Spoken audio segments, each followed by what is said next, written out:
Om Shanti, everyone. Welcome. Welcome to the Monday workshop.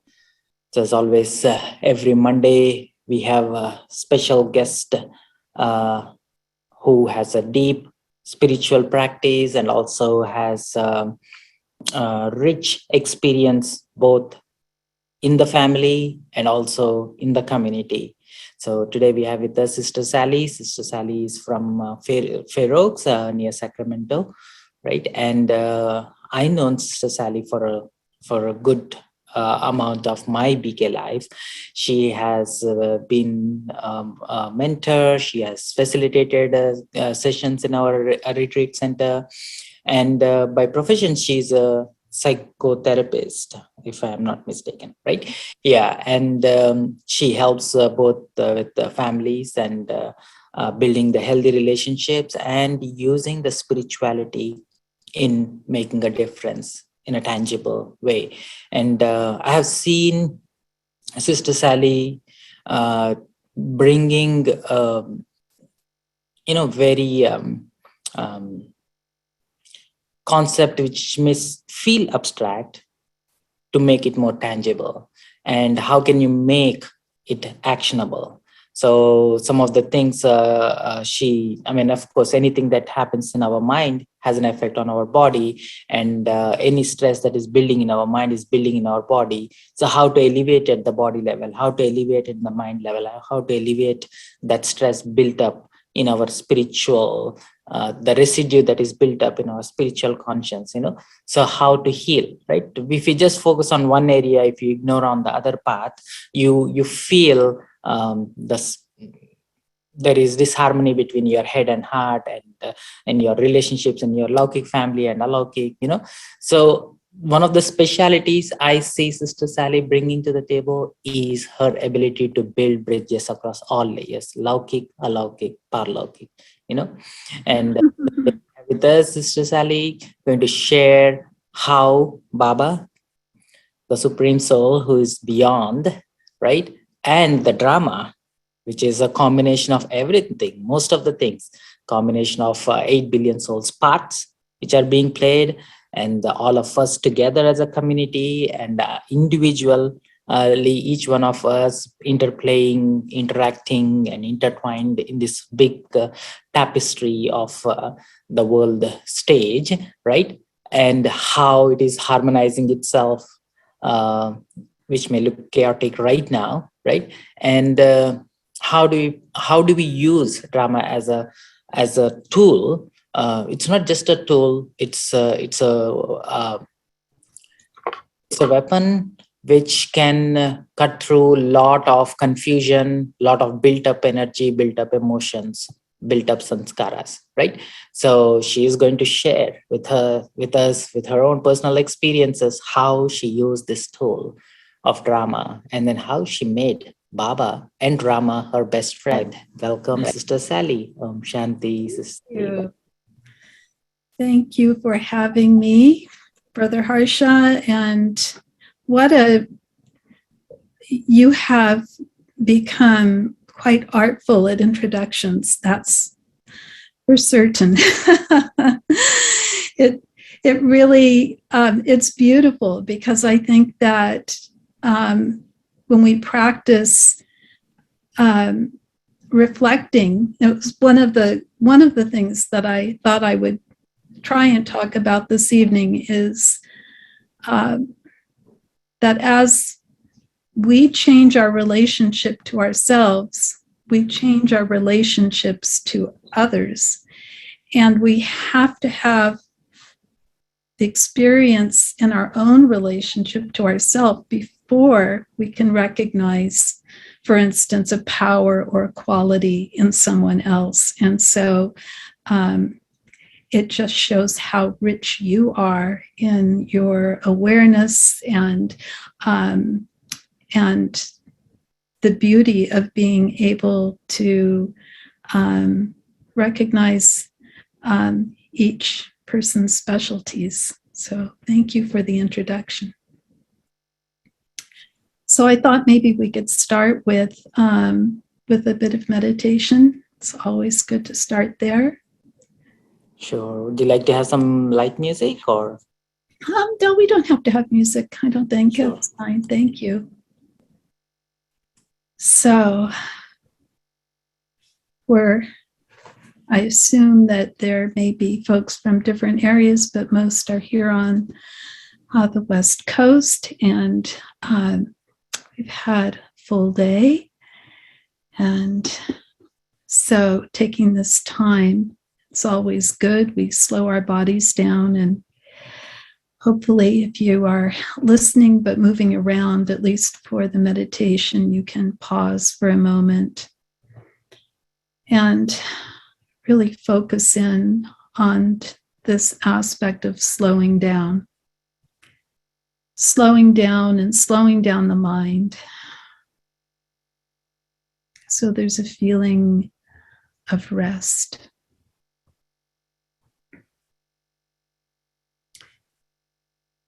And as we slow down, we experience a greater sense of presence.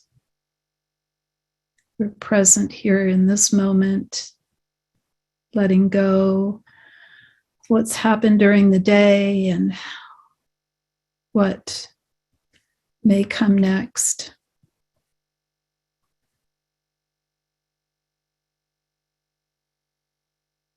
And as I slow down and I become present, there's a feeling of stillness,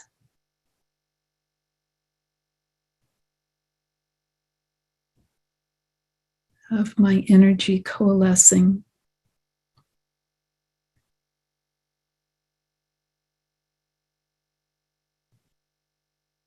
No more movement.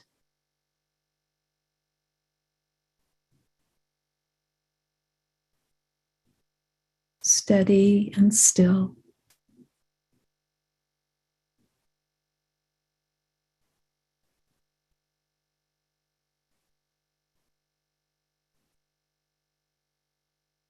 And in that stillness, there's a sense of peace,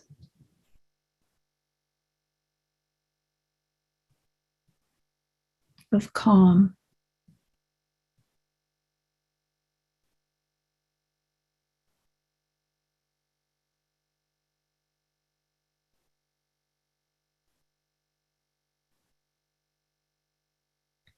And the mind continues to quiet to the point where there's deep silence.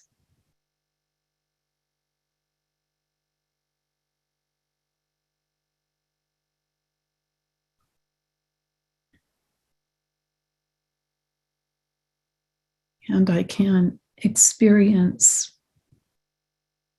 my soul as this living light.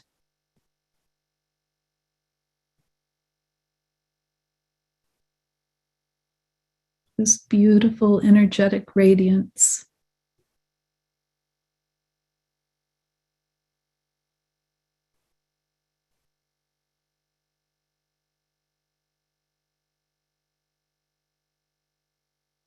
And in this experience, it's so easy to connect to Bab Dada.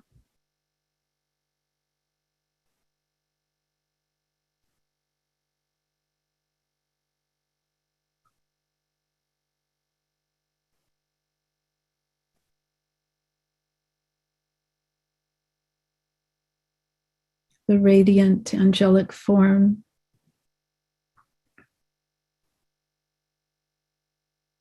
and the soul conscious, soul presence of Shiv Baba.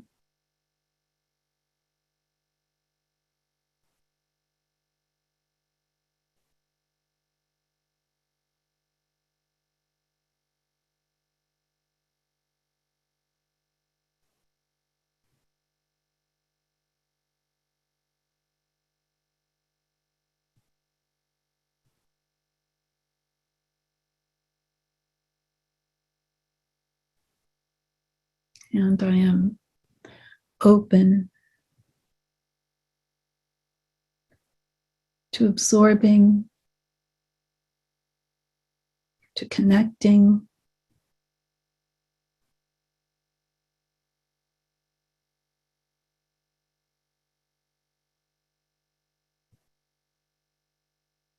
and to opening my mind and opening my heart, opening my soul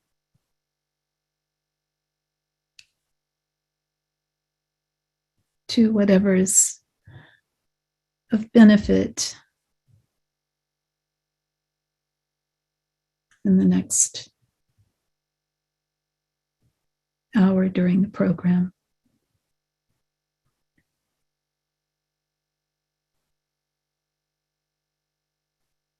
Gently bringing awareness back into the room.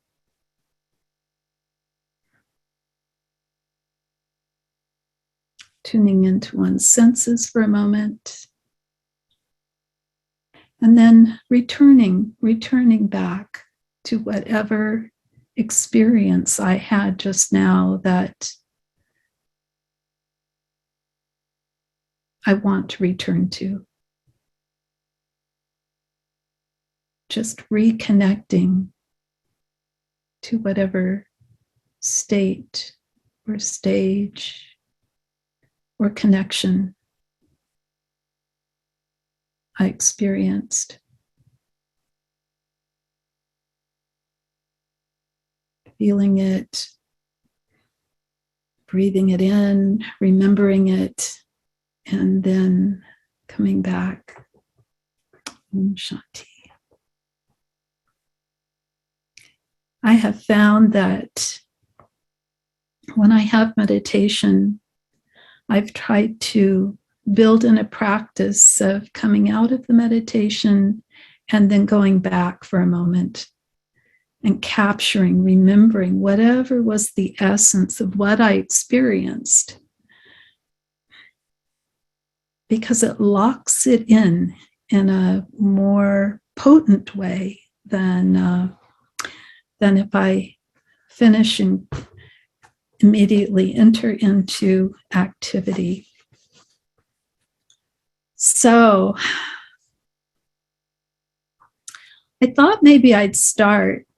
Somehow it's always, I find it valuable to understand what brings souls to Baba. What is the magnetism that Baba can find us? How does he pull us to him? And for me, I had this awareness that I did not have the ability to be fully loving, that it was a mental concept, and there were actions that I could do that were labeled being loving, but to feel fully loving was something that seemed unattainable to me. And I wanted to be love. And I felt like there was something, I knew that I must know what it was because I longed for it. So it must be somewhere in my memory or that I had the experience, but I couldn't reach it. And I realized that it felt as though there were many veils between me and that experience. And so I started longing to somehow purify myself or get rid of all the blockages and obstacles of what was blocking me from love. And I've realized over time that those layers were not just blocking me from love, but blocking me in all kinds of different ways, blocking me from my power, blocking me from my peace, blocking me from all of my soul qualities in their fullness. So that was the beginning for me, and that was I feel like I'm just about at my my spiritual birthday. So I came to the center in Sacramento the day after Sister Annie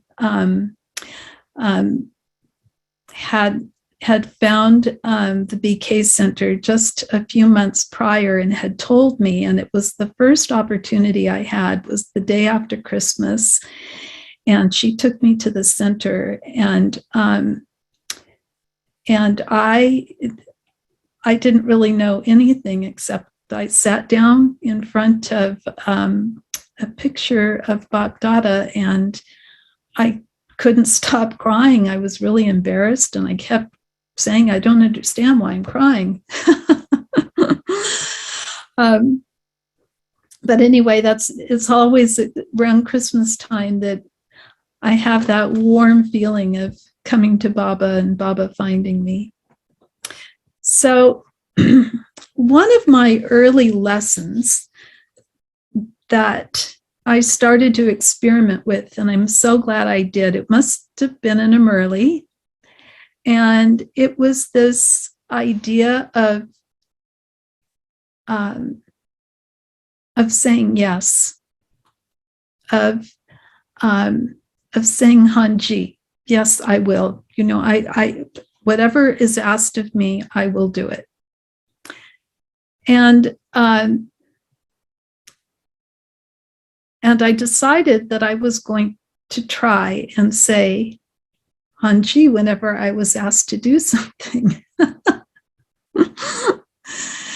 And I had a lot of unexpected tests. So one of the first ones that I can think of that was absolutely mortifying, because it really, what happened was every time I'd say yes, I'd have to face a fear. Well, not every time, but often. It wasn't just, yes, I'll be happy to help with this, or, you know, I'll be happy to, you know, do some service at the center as far as, you know, cleaning or cooking or whatever. But often there were these situations that would come up where I would much prefer to say no. So one of the situations that occurred was that there was a visit planned from Dadi Janki, and Sister Mohini from New York was coming, and some other seniors. I think that, I'm trying to remember, I think Denise may have also been there. And I was asked to do a dance for them. And I don't dance. And I tried to explain that I would not be a good choice for a dance. And I was told, no, you create a dance and you're going to perform it. And it was an out-of-body experience. That's for sure. But not necessarily in the way I'd like to leave my body. It was absolute self-consciousness and feeling completely out of my comfort zone. And I ended up talking my sister-in-law into coming and helping me so I wouldn't be alone. And we danced to a song that on one of the Bliss albums, and we had scarves over us, and each part of the song we would take another scarf off. So we were kind of unveiling, like my image of getting all these veils off. And I just remember that I was getting tangled in the scarves. And I was dancing the little Gutty was it was probably 5 or 6 feet from Dottie Chucky and Sister Mohini. And it was absolutely mortifying. But afterwards, I felt this feeling of lightness, of feeling like I had crossed a barrier, I felt like it didn't matter, that what was in my heart mattered, and what I looked like, or what happened with the dance, that it didn't matter. And what mattered was where my heart was. And it was a profound moment to feel such a giant kind of unveiling, of peeling off a few layers of body consciousness in one grand moment. So that was one of the early experiences of agreeing, and just trying to surrender myself whenever I was asked to do something. And so I think at some point, I don't have all my journals and notes from early on, but I remember at a certain point there was a saying that had been going around, that it was, what is in the way is the way. And I really embraced it. And I realized that I was full of fear. I was fearful of what people would think of me. I was fearful whether I would be accepted or not. I was fearful of not being good enough. I could go on and on with all the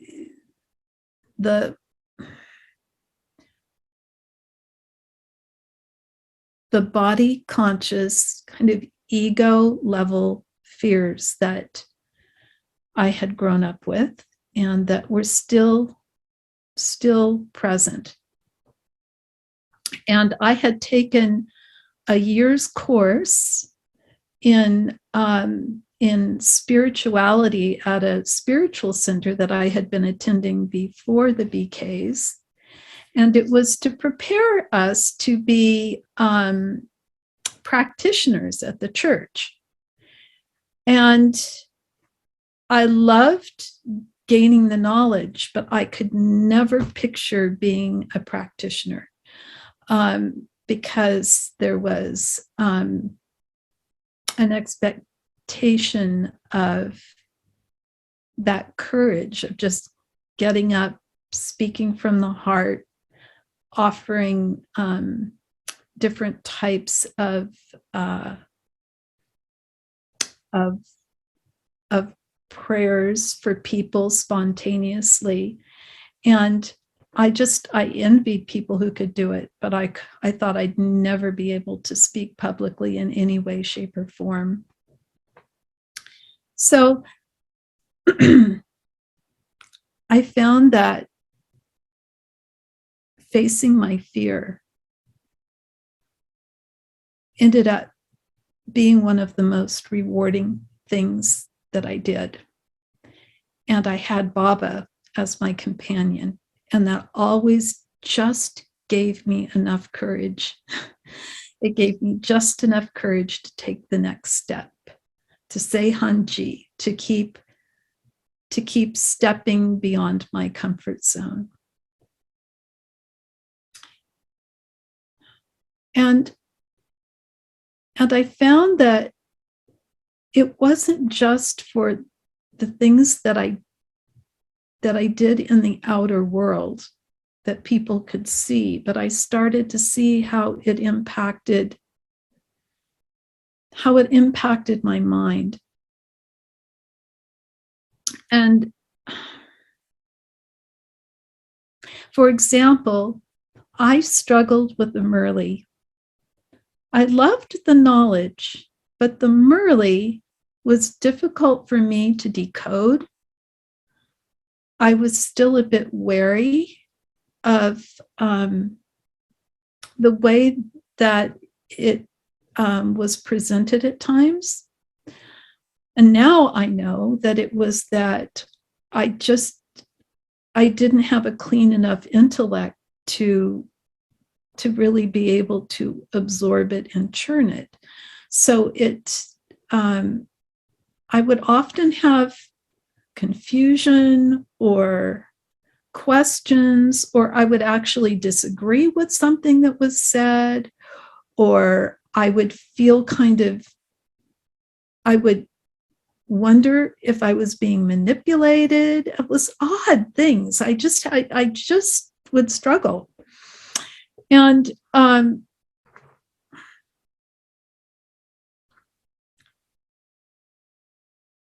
then I decided that the thoughts I was having were kind of like fear. They were all these discomforts that felt like I'm fearful I won't understand.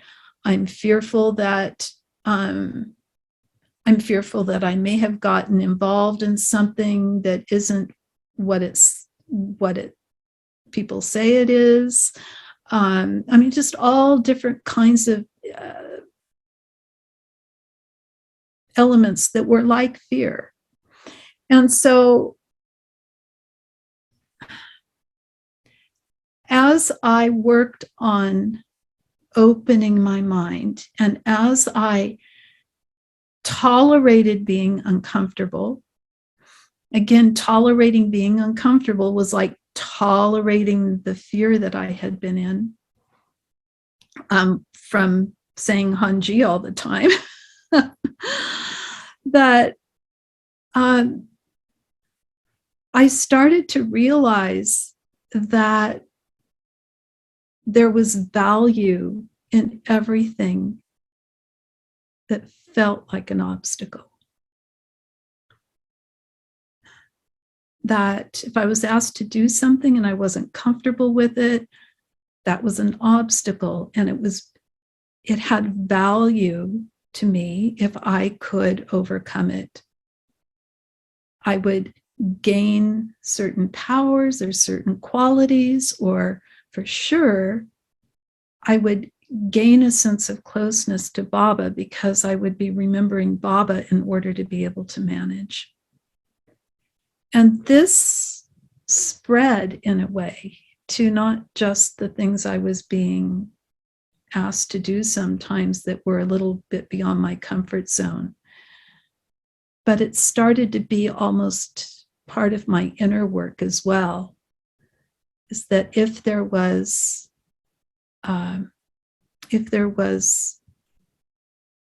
something that challenged me, I would say, oh, good, rather than trying to avoid it. I think that thinking about one story that I have that is incredibly memorable as far as using these aspects of trying to say yes and move through my fears was my first trip to Madhavan. And it was quite dramatic. It seems like my whole Brahmin life has been pretty dramatic in ways. But during that first trip, first of all, I had never been to a foreign country ever. I had rarely flown because I had a pretty strong fear of flying. And so the plan was that I was going to fly to India with my husband. We were going to go to Madhuban, and then he was going to fly back early. I was going to stay, and then I was going to fly back on my own. And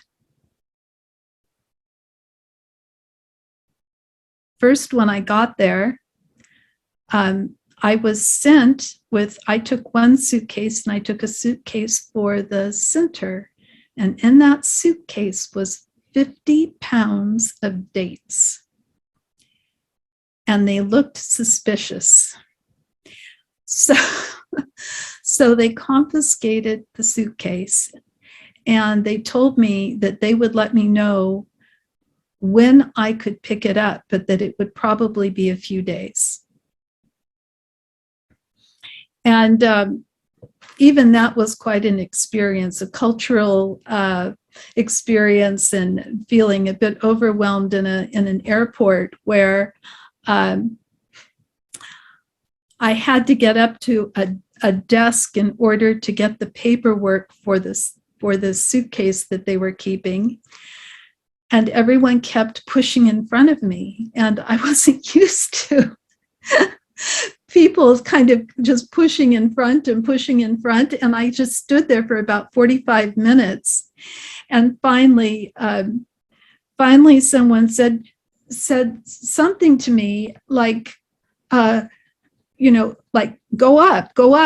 And this woman showed me, grab a hold of the counter so that people can't move you from the counter. So I was learning how to face things instead of being kind of, pulling back and receding. I was learning how to reach out and grasp, literally. So the trip was lovely. The stay in Madhuban was lovely.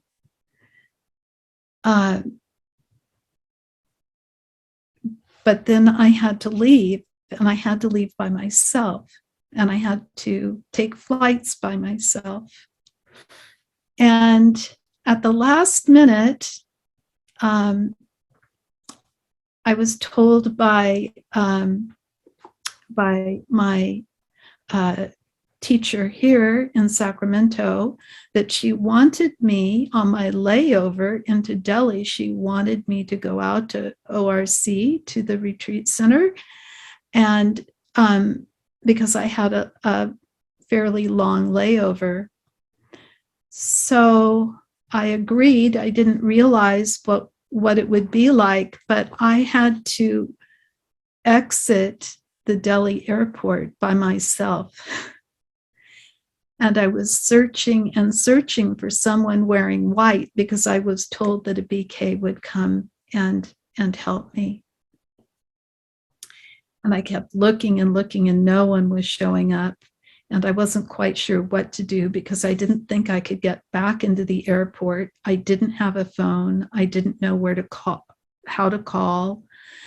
And this young man, just wearing a plaid shirt, came up, and he motioned at me and said, "Come this way." And I shook my head. I wasn't just going to follow some man. And then he dug in his pocket, and he pulled out a little Shiv Baba pin. He wasn't wearing it.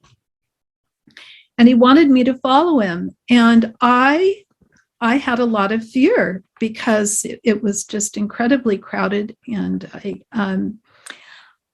but I kept remembering Baba.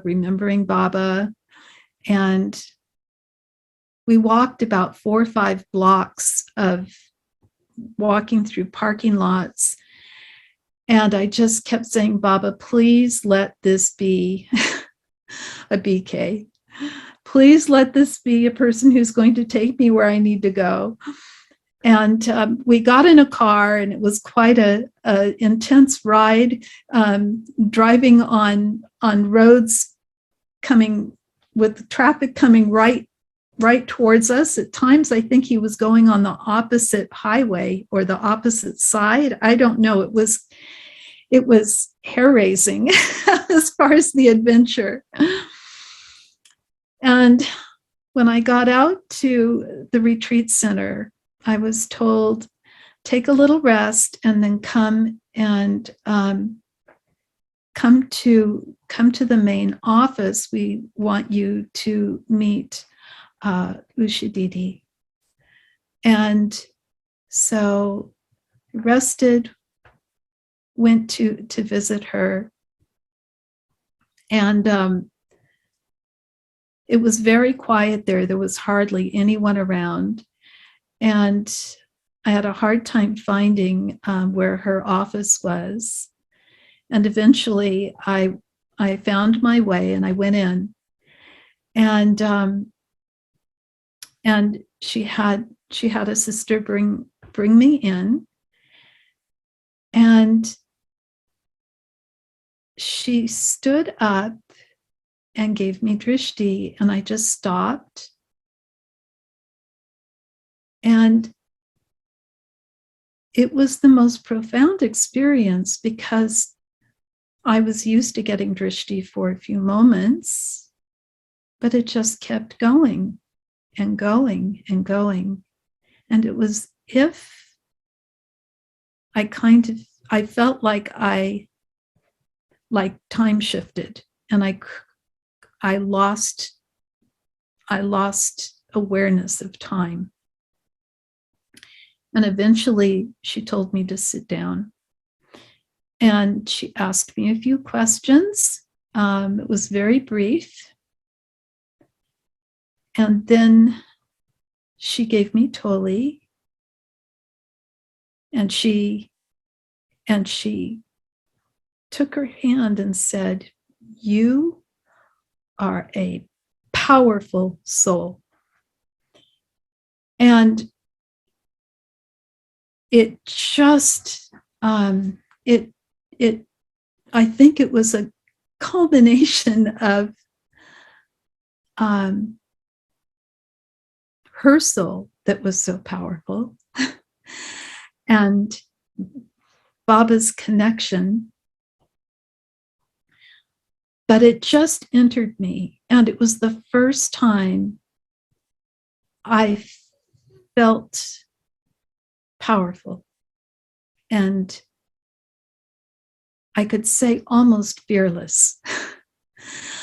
And it was such a powerful experience. And I was so glad that I had been willing to surrender into all these situations that had occurred. And one of the lessons that I had in reflecting about that experience as I was flying back was that my thought the whole time was, what a powerful soul, as I was experiencing Didi. And it just kind of clicked that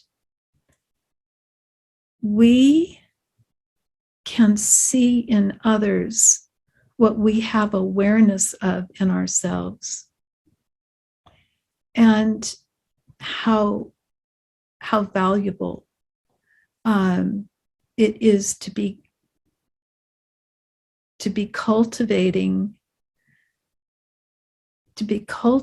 qualities so that we can have that generosity of giving those reflections to others. I thought if I could be like this amazing soul, how powerful it would be for my family, for my clients, for my BK brothers and sisters. So I traveled back, and the tests in fear, I started to pass them very quickly. The plane flew, I think it was one of those long flights from if this sounds right, could it be from Delhi all the way to New York? It was one of the longest flights. It was either Delhi or, anyway, we ended up landing in New York. And my memory was that it was a very, very long flight, and it had been talked about as being a long flight. And so I knew we didn't have a lot of fuel left. And as we came down to land, the plane came all the way down where the wheels had been brought down, and you could just see the tarmac and the cars.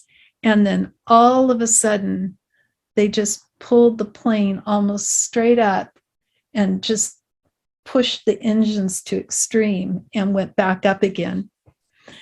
And the entire plane erupted in ram, ram, ram, ram, ram, ram, ram, ram. And I remember being completely at peace during that whole experience. And considering my fear of flying, I felt literally like I was flying with Baba. I just felt so light and so easy.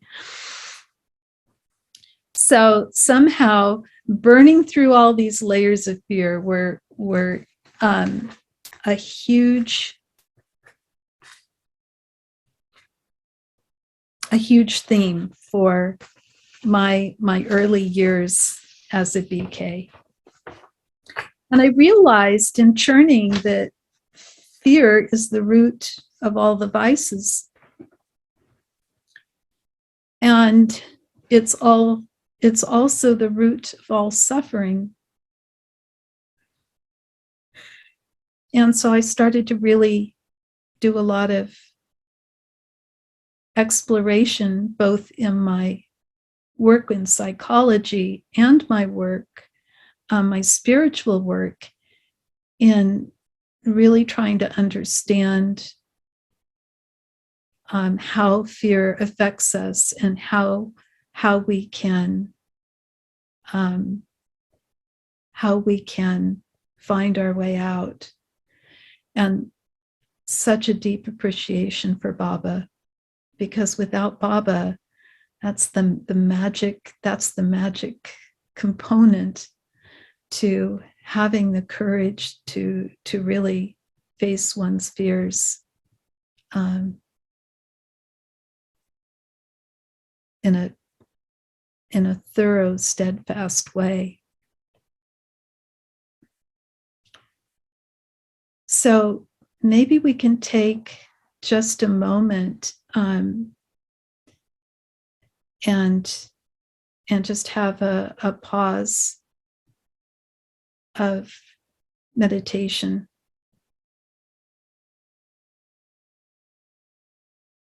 To just experience returning to soul consciousness.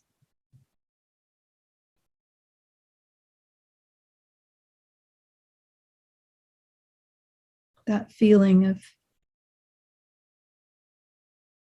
being a detached observer.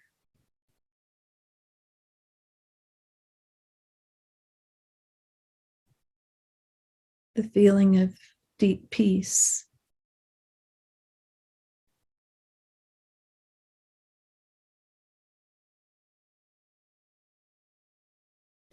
Not having waste thoughts of the past or the future.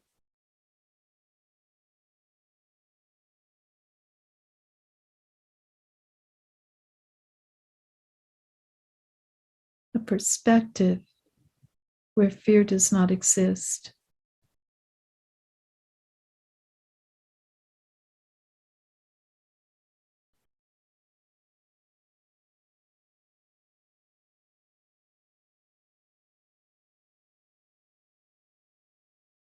And I remember my benevolent companion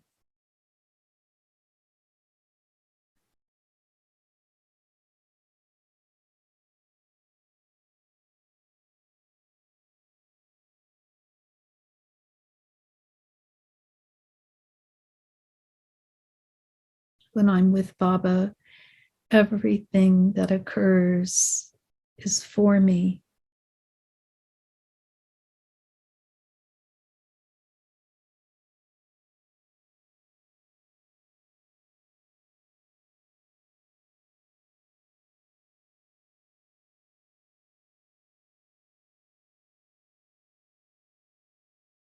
And when I'm with Baba, I don't have to resist any experience,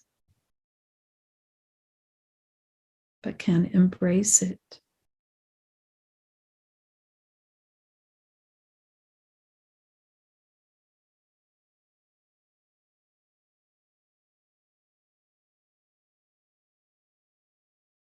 And when I am fearless, I can fly.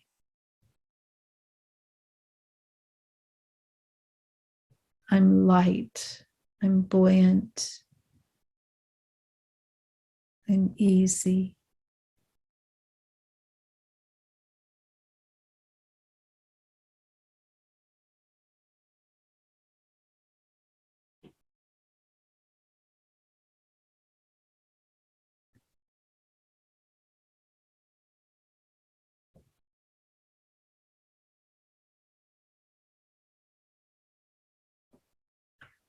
Om Shanti.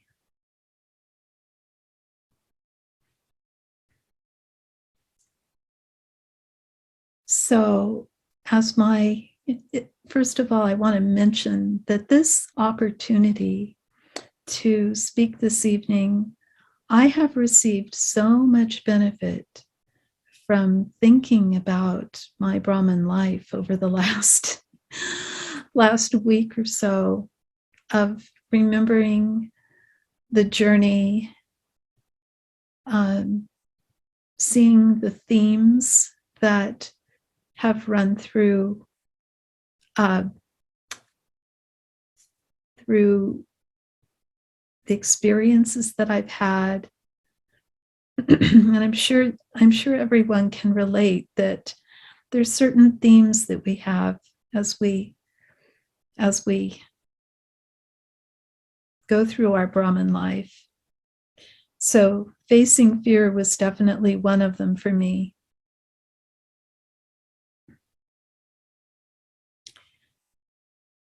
And after facing fears, I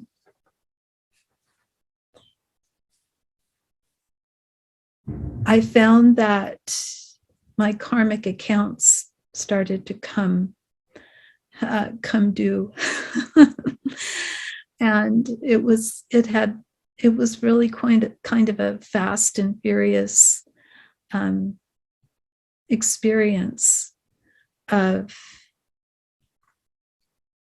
having a pretty arduous time. There was the collapse of my 30-year marriage. There was the collapse of losing my home. There was the collapse of losing my business. There was an implosion on everything that I had attachment to. And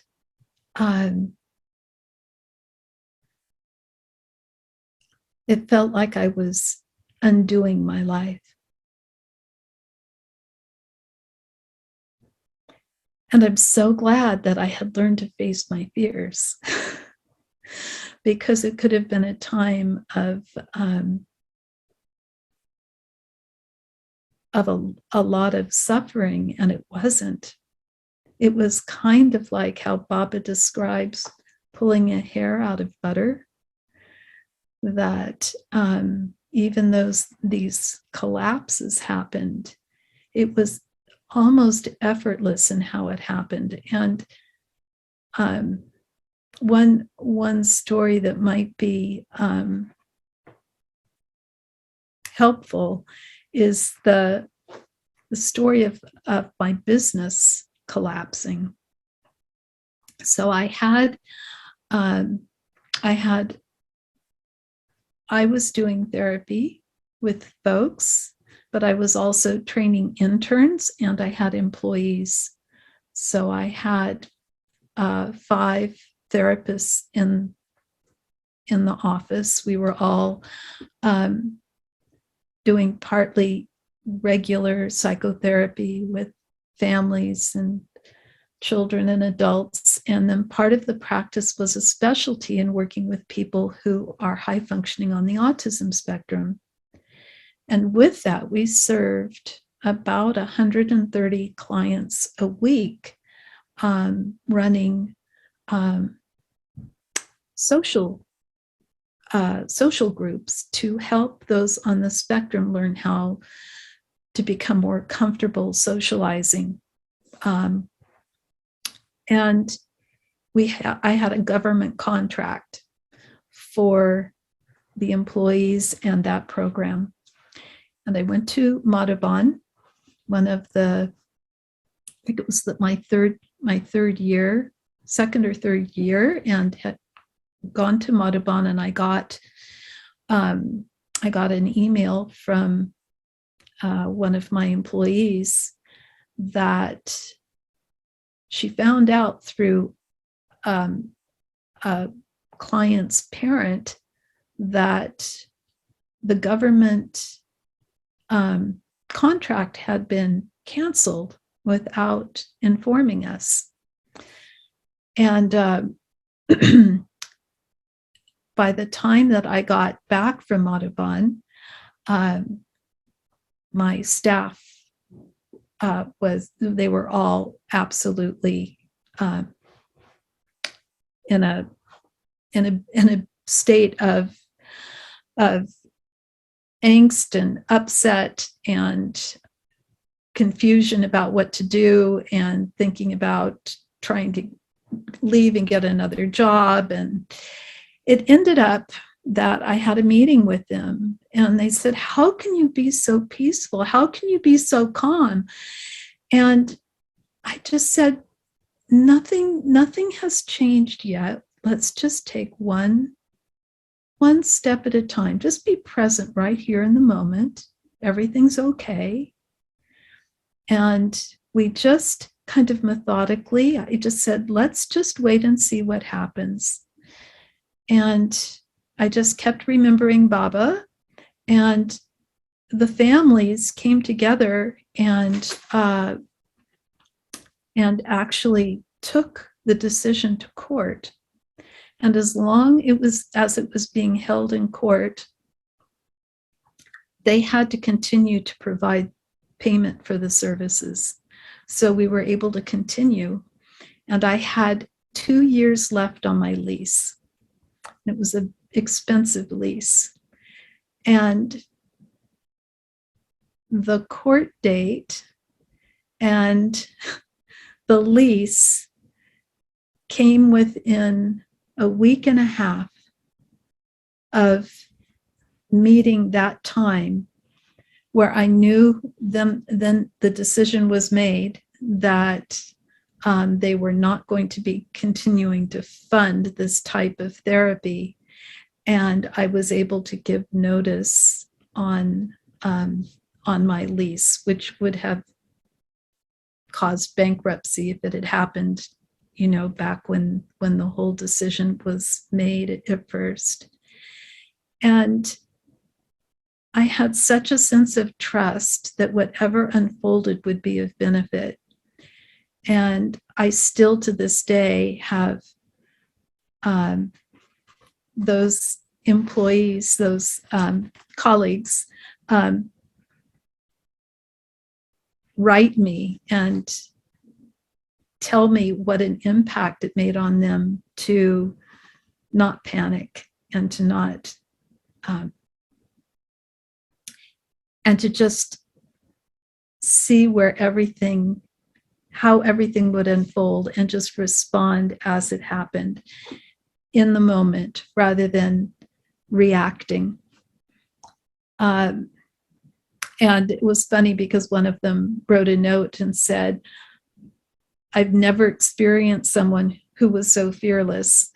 It's interesting to get those bits of feedback when you least expect it. But it just seemed that everything was ultimately of benefit. And if I could wait long enough, I could see that everything was for me rather than against me. So the other thing that I've appreciated is that through every single challenge in drama, in this whole unfolding drama where there's unfolding karma, that it's all of benefit.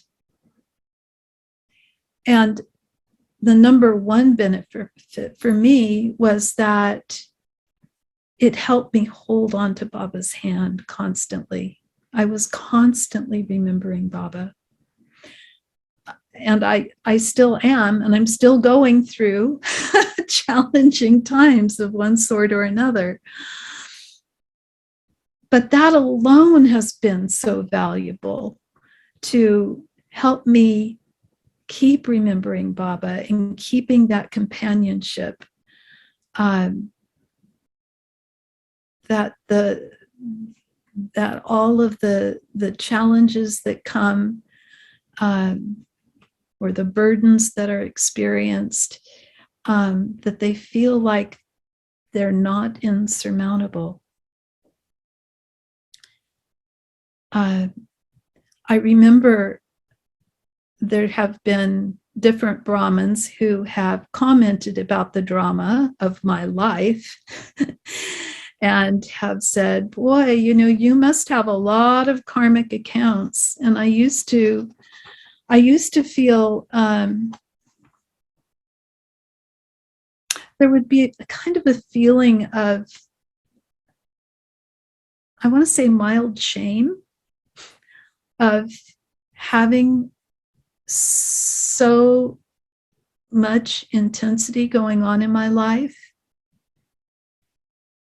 And then even that I was able to somehow embrace in a different way and say, well, if I have a lot of karma and accounts coming due in all these areas, then it means that I must have been a courageous soul to be so active in life in past lives to have karmic accounts in all these different areas. And I take responsibility, and let me see how I can make the best of these situations. And in each challenge that I've had, whether it was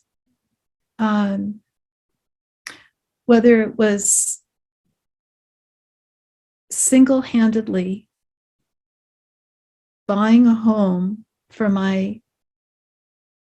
helping my parents buy a home that they could not take care of, then them deciding that they didn't want to live in the home, and then having to keep working and do all the work to bring the property to a place where there wouldn't be a huge loss for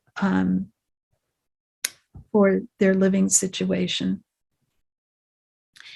And for about a year, it was about 10 months, I had to face almost an acre. It was 2/3 of an acre of property that was completely unlandscaped on a hillside that was just clay and rock. And the plan had been that all of this was going to be revised and added onto. But when they decided that they didn't want to be there, then it had to be left as is, but then updated enough to be able to recoup the costs. And I was out there every weekend with picks and shovels, digging irrigation ditches, learning how to install pipe. There was a flood during the winter, and I had to deal with flooded rooms and having to have just so many things physically that I had to do. I never thought I would ever be able to get through it. But from the experience I had with the office, I knew that I just needed to take one day at a time, and not keep looking at the past or looking at the future, and just keep remembering Baba and working on it. And it all just miraculously came together, and the home sold, and there was no loss. But at the time, there were times where I felt like I was on the edge of collapse physically, and just the weight of responsibility. And so I think that when I was thinking of the theme, when I was thinking of drama, I was thinking about, how we go from being in a completely pure soul conscious state, and how fear winds itself into the intellect. It winds itself through fearing that I'm not going to get what I want, fearing that I'm not good enough, or fearing that I'm not going to be recognized for who I am, or the fear of attachment, of loss, or that I'm not going to get what I hold on to, what I need, or the fear of losing what I've accumulated. And all of these strategies wind into the intellect. And I picture that that's what Maya is, that Maya is all these templates and ways that we try to protect ourselves from fear. And along with fear, we have defenses. And it's the way we protect ourselves from what we fear. So we avoid, we blame, we deny, we project. We do all of these different patterns. We don't trust. We keep trying to find ways to protect ourselves. And at least this is what I have found in my own life. And I certainly have found it in my client's life. And one of the things that helped me through a number of these hard times was, as I learned to question the Murli, I learned how to churn more and more deeply and to see the layers of meaning in the Murli. And then I thought, can I do that? Can I do that to clean my intellect? And one of the ways that I found that is profoundly helpful is to question. I learned to question my beliefs, because they're all suspect. Unless they're based in Baba's knowledge, to me, my beliefs are suspect. Because, just as Sister Denise has been talking about how we are so influenced by conventional morality, by society, by how we were raised, that it was amazing to realize I could question the things that make me suffer. So I just want to give an example of how I've used that. So I'll take an example of my relationship with my husband. And there was a theme for me in the relationship. And I think some who are in marriages or have had marriages can identify that we have this often a repeating theme, a problem. And the problem keeps kind of coming around in slightly different forms, and it's often based on a particular belief that we've adopted somewhere early on in the relationship. So for me, I believed that my husband did not nurture or value me. And that was this ongoing belief that I had. And so those were the eyes in which I filtered the experiences that we had.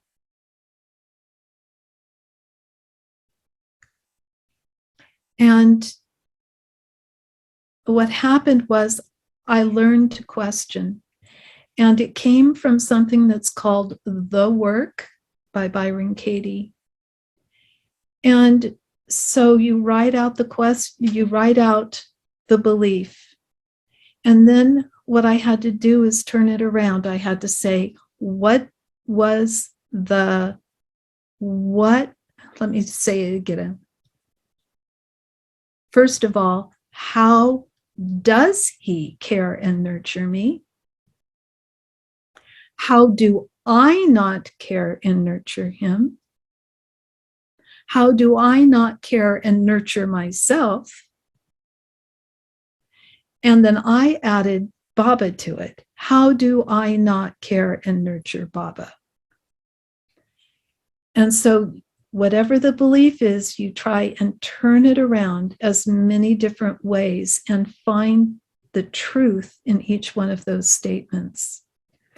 And by the end of that, everything becomes illuminated in a different way.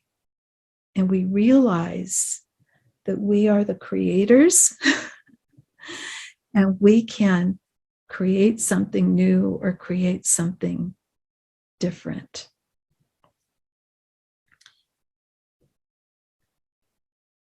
And a lot of those beliefs that we have that make us suffer come out of fear. So if we can really look at them and embrace them rather than avoiding them and question them, just like we question them early, we can learn so much. So I have a feeling, I'm just having this feeling that the time is probably close. It's interesting sometimes experimenting with new experiences. And I'm used to telling a little story here or there about my experience, but it feels so odd to have gone on for so long and trusted that maybe the things that came into my mind would be helpful for someone who's listening. Thank you, Sister Sally. It was really beautiful. So you really opened up and then shared the personal events of your life. And that is very practical, right? Like, so when the life-changing events happen, like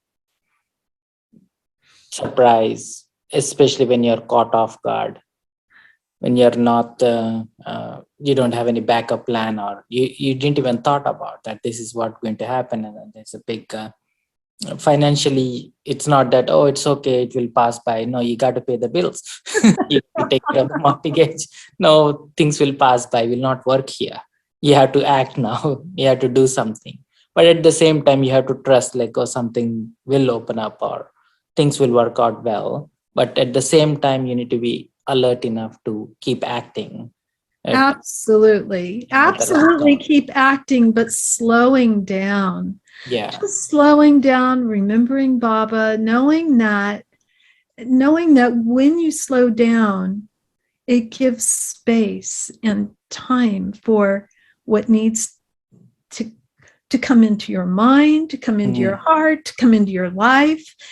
And if we if we if we can slow down, I mean, it's just like slowing our minds down, right? We catch more from Baba. We have more insights. We have more understanding of the Murli when we can just slow down and leave that space for things to unfold and not to be fearful of it.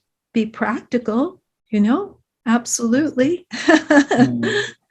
And I think that's where the nuances come into picture. Slowing down sometimes may be misinterpreted as like do nothing and then sit there, something will happen. Or sometimes slow down means like, okay, yes, this is what happening. And not to build up that worry or anxiety or that built up emotion. So that emotion has to slow down and then fade off, and then that cloud, that fog has to clear. That Yeah. when we will be able to see what the drama as a tapestry which is turning a total U-turn somewhere. Then see that, oh, it is heading back home, or is it trying to point me to something else? And Yeah. and then we follow through that flow of events without any bruises in a way, right? Otherwise we get bruised, like emotionally we get hurt or traumatized, and then that stays along for a long period of time, right? And how we manage at the time of that incident happening makes a lot of difference how the rest of the future is going to build Yeah. up on, or is it going to be a big burden for the rest of your future, right? And I think that that is the I don't know if I conveyed it this evening, but what I realized as I was reflecting is that is that I can embrace anything that comes to me. I can embrace it knowing Mm, that there is value in it, that it is going to bring some new quality, some greater powers, some greater trust, whatever it happens to be. And it's always generating this ongoing relationship with Baba. That as long as I associate so much of the insights and the little comforts and the Baba's Murli that just has buoyantly kind of held me through all of these things. And it doesn't mean that I can be passive, but to have a feeling of wonder. And I feel like I've come to a place where I may not be completely fearless. I don't know if I'd like to bungee jump. mm, mm, but it's so much less than what it used to be. mm, And and and every time I say Hanchi, something good comes of it in my own awareness or whatever. And a lot of times, I mean, we don't do things perfectly, but when we do something, we're able to learn from it. mm. Beautiful. So, Yeah, and especially I was appreciating what you were doing all the along your sharing. You're taking us through moments where taking moments of reflection where you're taking us back to that soul consciousness. And especially in today's blessing, where Pava was talking about when you become soul conscious, when you step into that seed and you go beyond the push and pull of that vices are nothing but weaknesses like fears or the survival instincts that have built up over a period of time. You don't get under the influence of those, and then you just observe and pull yourself, center yourself, and as it passes by there is this natural divinity, that angelic self will start presenting itself, right? mm, And you're still here facing your own challenge, facing people and facing that maya which might have created a different opinion about different people, which is, so the influence of that on me will reduce more I remain soul conscious. And especially like I appreciate what you're saying. Every time you say Haji to Baba, in other words, when Baba says like do this, and then you follow through what Baba says, and then you see a tangible difference in how it used to be before and after. yes, Uh, absolutely. And uh, there's so many examples. I just want to share one that it still is just valuable to me. In one Murli, Baba had somehow I had extracted from the Murli that Baba wanted me, to do what he was asking impeccably. Like he wanted it, he didn't want it half done. He wanted it fully done. And I remember that right around that time, I decided that I was going to have a meal with Baba from beginning to end. And I was going to do it impeccably. I was going to do it as perfectly as I could, to remember him, to prepare it, to sit down and literally eat it with him. And that was years and years ago. But that has stuck with me. It was only an hour. But because I did it with the intention of doing it as perfectly as I could, the memory of it is there. And then I can go back to the memory, and it helps me then embody it, the experience again. So I just thought I would, when you said that, it made me think of it, that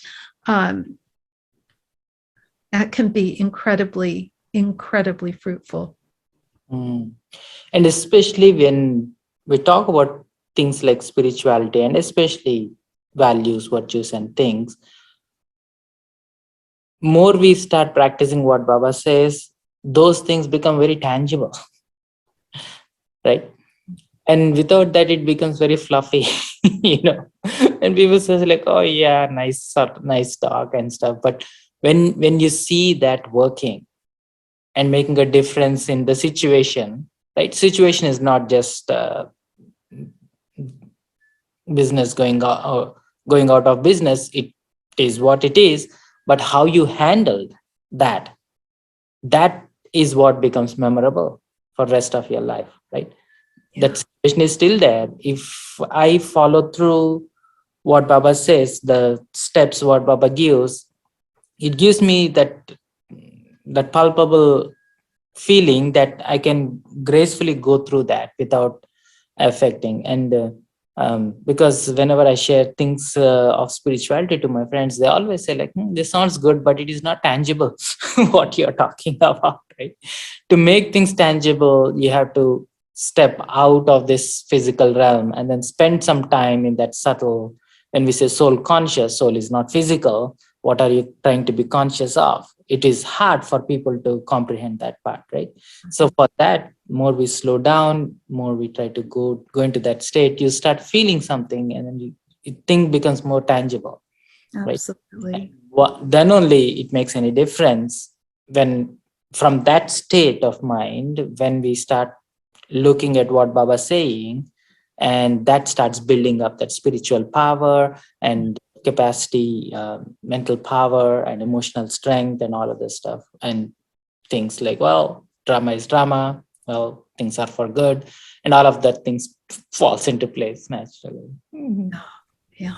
So, so any thoughts that you want to share about dadis or Madhuban and take us into, Oh,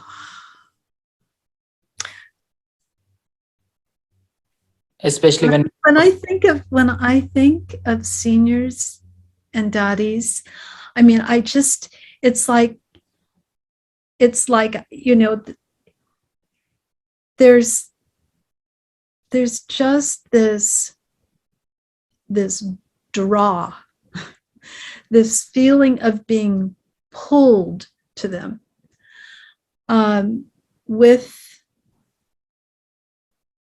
each with a completely unique quality. And I've actually sat down and just reviewed sometimes, what did I get from this one? What did I get from this one? Each soul has such a unique combination.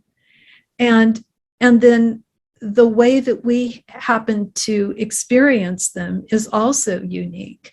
For instance, with Dottie Junkie, I had quite a few opportunities to be in her presence. But I want to say, I felt as though I was on an outer circle of those that had a relationship with her. So I didn't feel a personal connection with her. What I was in awe of is her state of soul consciousness, where she was just like she was beyond that, being pulled into interaction. And she had such a power to change a situation with one gesture or one word. I mean, she was a fount, of course, of knowledge. It just bubbled from her. But I think for me, the experiences that I had with her that were memorable were, how can I say this? Absorbing her energy. I did have some personal experiences with her where she fed my nephew fed him banana for the first time and pinned him when he was a baby. And there were unique experiences that were lovely. And then I think of, for instance, Sudesh Didi. Oh my goodness, she was just, there's a sweetness about her and an ease about her where one felt completely safe, and just such a gentle nature. And Jinti Bin, who has such clarity and accuracy. Having an opportunity to be with her a bit when I went to London, I was I was just amazed at her accuracy and clarity with each situation that that presented itself. I never met Dottie Kumarka, but after she left the body, I was in Baba's room, and I literally felt like I got to know her in a meditation.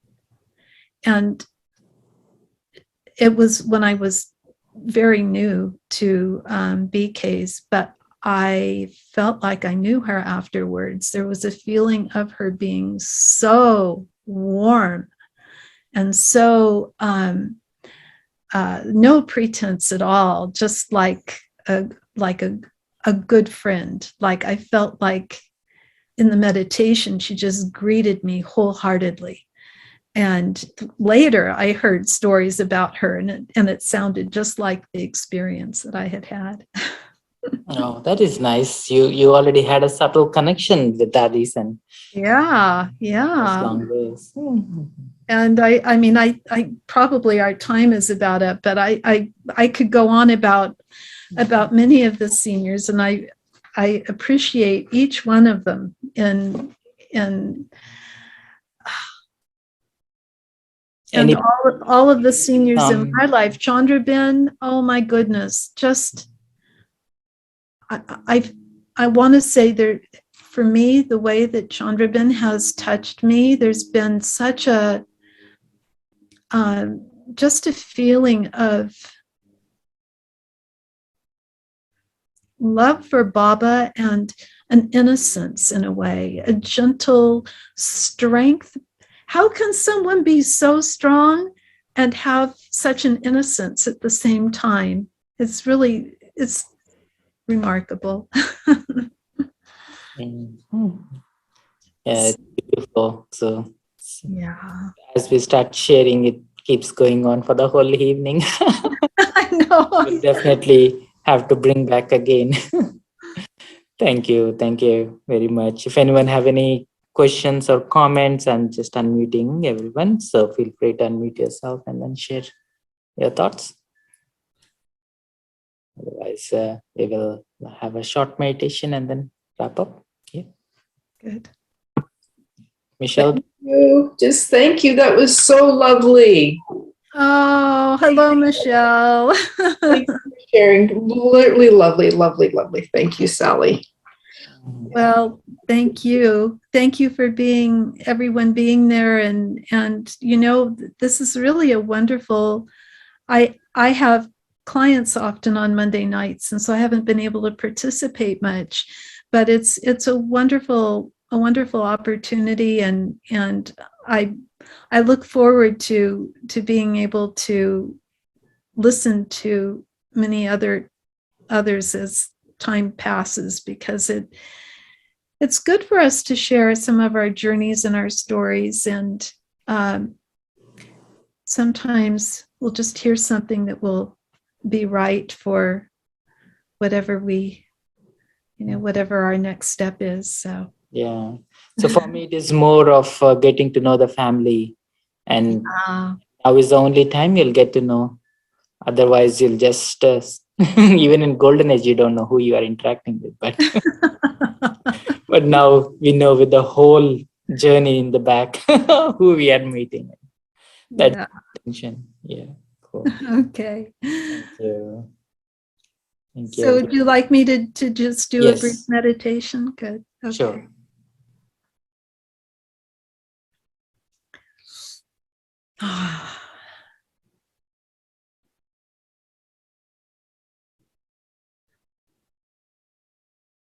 So I practice opening my heart. Opening my heart to every soul that I encounter, to open my heart to every experience that greets me.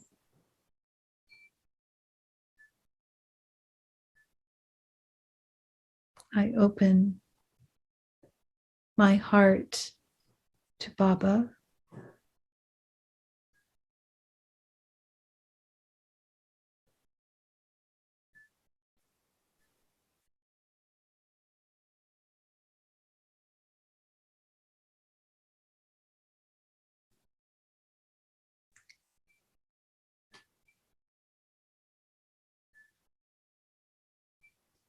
And with that openness, gratitude bubbles forth. Feeling of love and appreciation for Baba, Baba's knowledge, for Baba's support,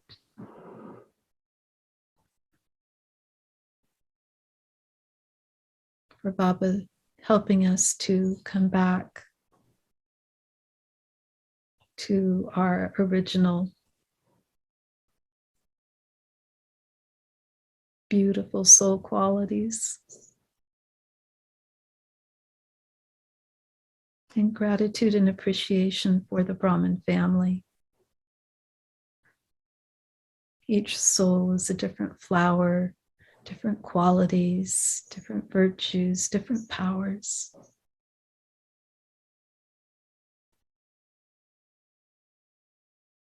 And that company is what allows us to move forward. A gratitude for all the seniors, every senior, every Brahmin who has come before me. I hold gratitude and appreciation.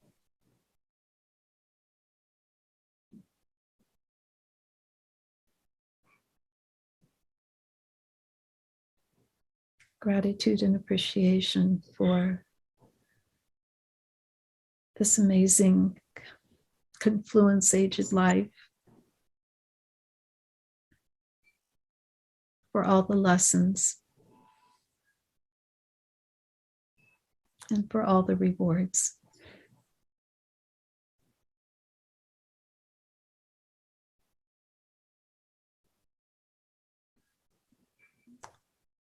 Om Shanti. Thank you. Thank you, Baba. Thank you, family. Mhm. Everyone for joining.